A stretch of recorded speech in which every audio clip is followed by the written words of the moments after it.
Cerita kita awali dengan memperlihatkan seorang anak lelaki yang bernama Jung Kyung. Ia merupakan anak jenius yang ahli dalam bidang matematika. Saat ini Jung Kyung pergi ke sekolahnya untuk mengambil nilai rapor, dengan ditemani oleh sang kakak yang bernama Bo Kyung. Di dalam kereta sepulangnya dari sekolah, Bo Kyung memamerkan prestasi adik tercinta, yang mana berhasil mendapat juara 1 matematika kepada penumpang kereta para tetangganya. Untuk melanjutkan perjalanan, mereka harus turun dari kereta dan berjalan kaki memasuki sebuah terowongan, karena tidak ada stasiun yang berada di desa tempat tinggal mereka, sehingga kereta tidak bisa berhenti di sana. Sesaat setelah keluar dari terowongan terdengar suara kereta yang hendak melewati rel yang sedang mereka lalui.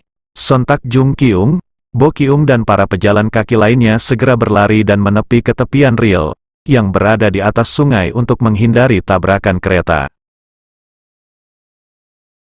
6 tahun telah berlalu, Jung Kyung telah beranjak dewasa, dan kini ia duduk di bangku sekolah menengah atas. Kini terlihat Jung Kyung berada di kamarnya sedang menulis sebuah surat yang ditujukan kepada presiden. Ini merupakan surat ke-54 yang ia tulis untuk mengutarakan isi hatinya kepada sang presiden. Sedikit bocoran, ternyata surat tersebut berisi permintaan Jung Kyung kepada presiden dan pemerintah, untuk dapat membangun sebuah stasiun di desa tempat tinggalnya. Pagi-pagi buta terlihat Jung Kyung sudah rapi untuk berangkat ke sekolah. Karena hari itu adalah hari pertama ia masuk sekolah. Sementara itu Bo Kyung juga turut andil mengantar sang adik kesayangan ke sekolahnya, dengan melewati 3 terowongan dan 3 jembatan untuk bisa sampai ke stasiun terdekat. 기찻길로 걸어서 전에 언제 올지 몰라서 구리철교를 3번 건너야 되니다. Setibanya di stasiun, mereka menaiki kereta yang ternyata dikendarai oleh ayahnya sendiri, yang bernama Jung Tae-hyun. Jadi ayah mereka ini merupakan seorang masinis dan jarang pulang ke rumah, karena tuntutan pekerjaan di dalam kereta. Di dalam kereta rekan Jung Tae-hyun memberikan ucapan selamat kepada Jung Kyung, karena telah berhasil masuk ke sekolah menengah atas. Lanjut setibanya di stasiun tujuan, Jung Kyung masih harus mengendarai sepeda dan membonceng Bo Kyung. Mereka membutuhkan waktu hampir 2 jam untuk dapat sampai ke sekolah Jung Kyung. Jadi itulah alasan Jung Kyung minta dibangunkan stasiun di desanya, karena untuk keselamatan para warga, dan juga memudahkan para warga yang hendak berpergian ke kota. Jung Kyung yang terlambat sampai sekolah. Upacara bendera telah mulai dari tadi. Segera Jung Kyung memarkirkan sepedanya dengan sembarangan, dan menyatu ke dalam barisan siswa-siswi lainnya. Saat itu teman sekelasnya yang bernama Song Rahi, telah memperhatikan kelakuan Jung Kyung dan mengucapnya sebagai orang yang aneh.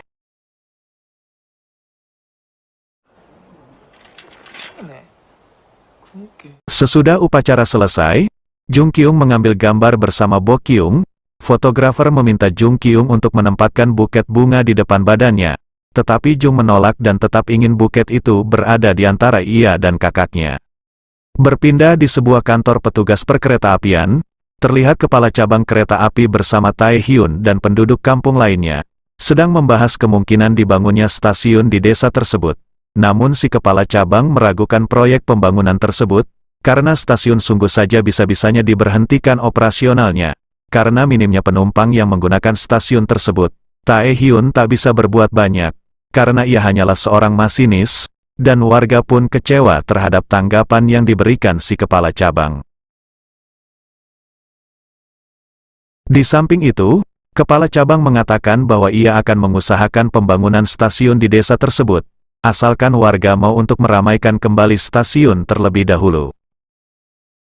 Kini penduduk bergantian pergi ke kota, sekedar hanya untuk menyemarakkan stasiun sungguh agar tidak ditutup.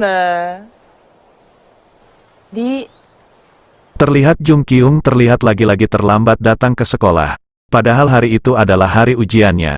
Menyadari keterlambatannya, Jung Kyung segera mengerjakan soal-soal ujian dengan teliti. Guru yang sedari tadi memperhatikan gerak-gerik Jung Kyung, sepertinya tahu bahwa Jung Kyung ini adalah anak yang jenius. Waktu pengerjaan pun selesai. Rahi yang bertugas untuk mengumpulkan lembar jawaban, melihat bahwa Jung Kyung mengisi jawaban pada tempat yang salah. Untung saja Rahe memberitahunya, dan Jung Kyung segera memperbaiki lembar jawabannya. Rahe bercerita kepada temannya tentang ketertarikannya kepada Jung Kyung. Menurutnya Jung Kyung adalah cowok aneh yang jenius. Rahe menceritakan semua hal yang dilakukan Jung Kyung yang tidak orang lain lakukan. 제일 확실한 증거가 있다. Semenjak hari itu Rahi terus mengikuti Jung Kyung, karena ia ingin mengenal Jung Kyung lebih dekat. 얘 좋아하냐고. Sepulangnya dari sekolah, Rahi melihat Jung Kyung memasukkan surat ke dalam pos surat. Ia mengira entah jangan-jangan sebenarnya Jung Kyung telah punya pacar, dan sedang mengirimkan surat ke pacarnya.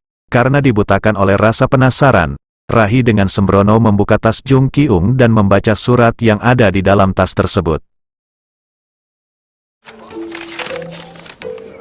Akhirnya Rahi tahu tentang isi surat tersebut, yang ternyata merupakan surat untuk presiden yang isinya seperti cerita di awal film tadi. Jung Kyung yang baru saja habis dari kantor kepala sekolah, langsung merebut surat dari tangan Rahi. Jung Kyung yang pulang dari sekolah, ia melihat ayahnya di rumah dan sejenak mereka makan malam bersama. Pada pagi harinya, Jung Kyung yang menaiki sepeda berpapasan dengan Rahi di jalan. Rahi meminta maaf karena telah lancang membuka tas Jung Kyung dan membaca suratnya, dan Rahi juga menawarkan kepada Jung Kyung untuk mengajarinya menulis surat, dengan menggunakan bahasa yang sopan berkelas dan tidak khas pedesaan, agar suratnya diterima oleh presiden. Rahi tahu tata cara menulis surat yang resmi, karena ayahnya adalah anggota dewan di kota itu.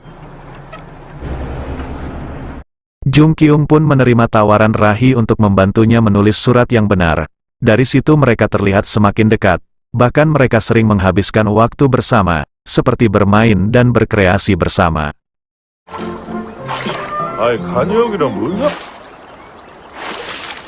Singkat cerita, surat yang mereka susun beberapa hari ini, akhirnya jadi dan telah dikirim kepada presiden. Setelah Rahi mengajak Jung Kyung untuk jalan-jalan, tetapi Jung Kyung menolaknya, karena ia ingin pulang untuk memastikan bahwa penduduk kampungnya bisa selamat melewati terowongan dan jembatan rel kereta api.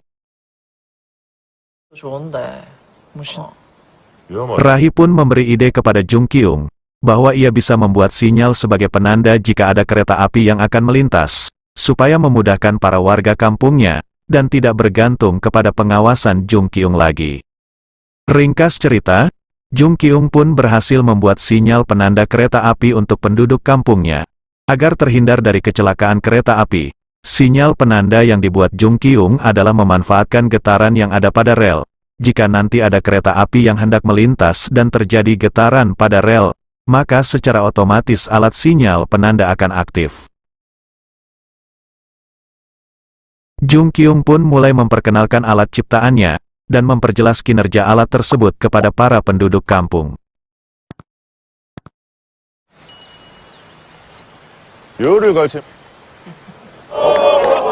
Berlanjut di sebuah perpustakaan, Jung Kyung dan Rahi terlihat sedang menghabiskan waktu bersama, dengan membaca buku dan ngobrol-ngobrol santai. Jung Kyung pun curhat mengenai cita-citanya, yang ingin menjadi seorang astronot, karena sejak kecil ia sangat suka dengan konstelasi bintang-bintang di angkasa. Rahi memberikan beberapa buku kepada Jung Kyung untuk dibacanya di rumah, karena menurut Rahe buku-buku itu cocok dengan Jung Kyung. 맨날 우주 나오는 책만 보지. Saat di rumah, Jung Kyung terlihat sedang membaca beberapa buku yang diberikan Rahi. Ia dikejutkan dengan Bok Kyung yang langsung berusaha merebut buku yang sedang dibacanya. Setelah melihat judul buku tersebut, Bok Kyung menyadari bahwa ternyata kini sang adik tengah dekat dengan seorang gadis. 누나가 생각하는 왜 그런 거 아니래? 누가 남자래. 전혀 남사 싫은 게 아니다. Semenjak saat itu PDKT antara Jung Kyung dan Rahi pun semakin berjalan lancar, hingga ada suatu momen di mana Jung Kyung dan Rahi yang hampir berciuman, di saat menonton film dewasa di rumah Rahi.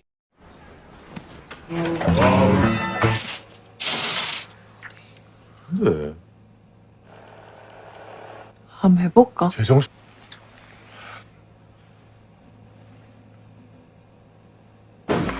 왜? Pada keesokan harinya, Jung Kyung telah dipanggil kepala sekolah untuk datang ke ruangannya.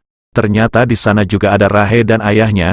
Sontak Jung Kyung langsung meminta maaf, karena ia mengira bahwa ayah Rahi mengetahui bahwa ia hampir berciuman dengan Rahi, dan melaporkan hal itu kepada kepala sekolah. Namun di luar dugaan, ternyata ayah Rahi menawarkan Jung Ki-ung untuk pindah ke Seoul dan bersekolah di sekolah unggulan, di sana untuk menemani Rahi.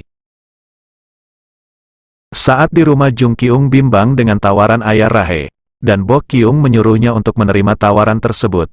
Tapi di sini sepertinya Jung Ki-ung tidak ingin berangkat ke Seoul. Dan di keesokan harinya, Jung Ki-ung pergi ke stasiun menemui sang ayah untuk membicarakan tentang pendidikan yang ditawarkan oleh ayah Rahi. Tetapi Tae Hyun tidak menggubris perkataan Jung Ki-ung, karena ia ada panggilan mendadak dan harus segera pergi. Di saat pulang menyusuri terowongan rel kereta api, alangkah terkejutnya Jung Ki-ung melihat sinyal penanda yang ia buat rusak. Ia segera berlari menelusuri rel kereta api itu, dan benar saja ternyata baru terjadi kecelakaan karena sinyal penandanya error, dan memberikan aba-aba yang salah. Beberapa warga meninggal karena kecelakaan tersebut, dan juga ada yang terlempar jatuh dari jembatan rel kereta api. Jung Ki-ung merasa panik dan sangat sedih. Sehingga Jung Ki-ung flashback ke kejadian saat ia pulang dengan Bok Ki-ung. Sehabis mengambil nilai rapotnya dulu, ternyata ketika saat itu mereka berhasil menepi, tak sengaja trofi Jung Ki-ung terjatuh dan diselamatkan oleh Bok Ki-ung. Namun naas Bok Ki-ung terpeleset dan ikut terjatuh ke sungai di bawah rel kereta tersebut. Karena kejadian itu Bok Ki-ung dinyatakan hilang dan tidak ditemukan sampai saat ini. Nah, pasti kalian bertanya-tanya siapa yang berbicara dan menemani Jung Ki-ung dewasa di adegan-adegan awal tadi. Jadi jawabannya itu adalah jiwa Bok Ki-ung yang berada di dalam halusinasi Jung Ki-ung. Jiwa Bok Ki-ung yang sangat menyayangi adiknya. Ia ingin selalu menemani sang adik hingga ia meninggalkan rumah untuk meraih cita-citanya.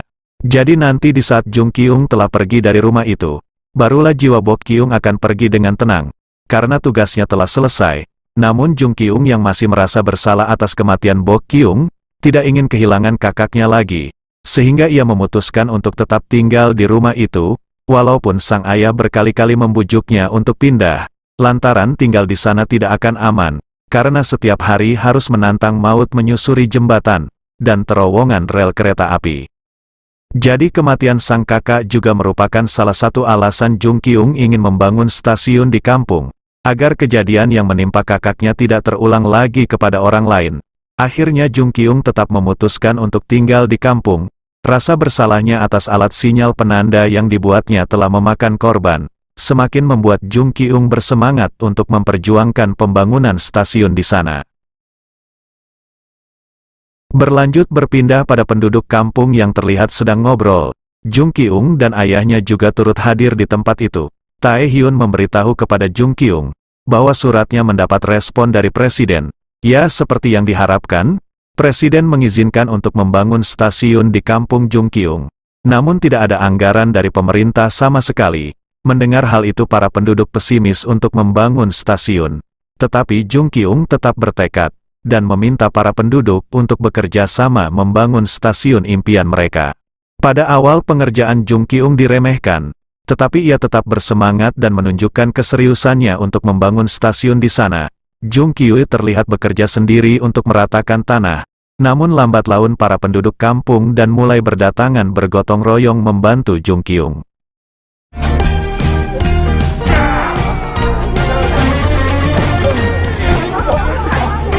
Singkat cerita, stasiun pun telah berdiri dan diberi nama dengan Stasiun Yongwon. 이것도 원곡이고.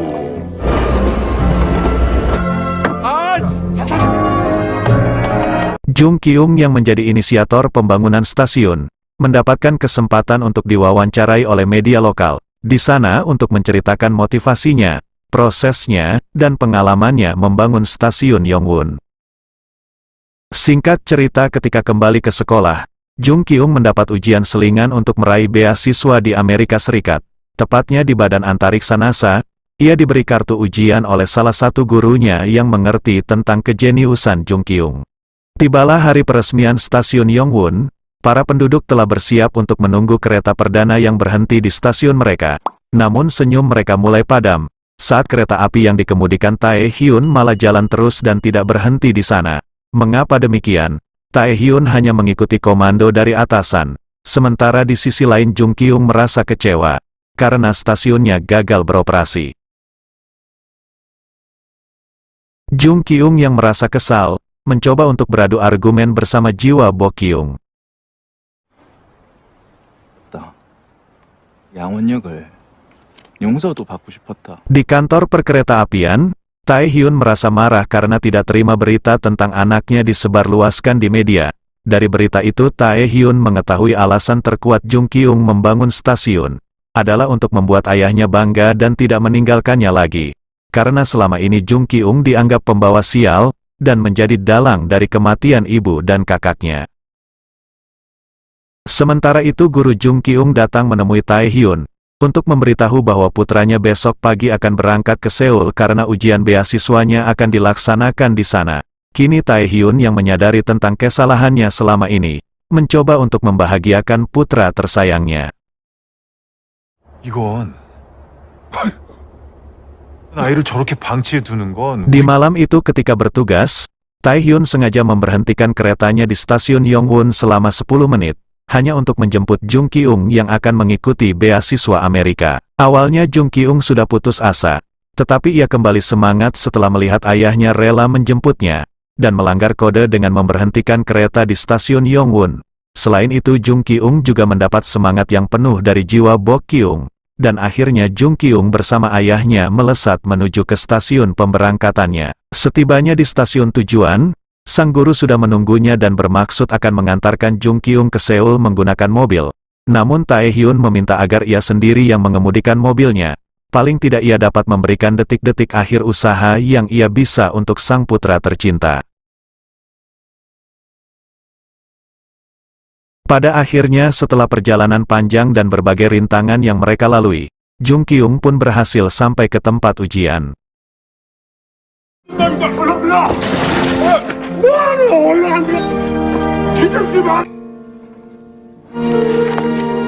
Singkat cerita, setelah beberapa hari ujian dilaksanakan, tukang pos datang ke rumah dan memberikan surat hasil ujian Jung Kyung yang baru pulang dari sekolah. Melihat surat telah ada di atas mejanya, dan langsung saja ia membuka surat tersebut. Hasilnya Jung Kyung lolos. 그딴 거뭐 시험 하나 잘못 쳤다고 임마. Pada malam harinya, mereka mengobrol dan curhat bersama dengan Jiwa Bo Kyung. Taehyun membuka pembicaraan dan meminta maaf kepada Jung Kyung, karena tidak berterus terang selama ini. Taehyun bercerita bahwa bukan Jung Kyung yang patut disalahkan, namun dirinya sendiri. Ia menceritakan kejadian yang sebenarnya. Jika saja dulu Taehyun pulang kerja tepat waktu, maka ia tidak akan kehilangan istrinya yang saat itu tengah berjuang melahirkan Jung Kyung seorang diri. Kemudian Taehyun juga bercerita mengenai dan kematian Bo Kyung. Jadi waktu itu kereta yang melintas di saat jatuhnya Bo Kyung ke dalam sungai adalah kereta yang ia kemudikan. 맛있는데. 열차 피하다 그랬단다. 이 말 잘 들어라. 어이구. Mendengar semua penuturan sang ayah, Jung Kyung dan Jiwa Bo Kyung menangis. Jung Kyung sudah memaafkan ayahnya, dan berharap agar sang ayah tidak lagi menyalahkan dirinya sendiri.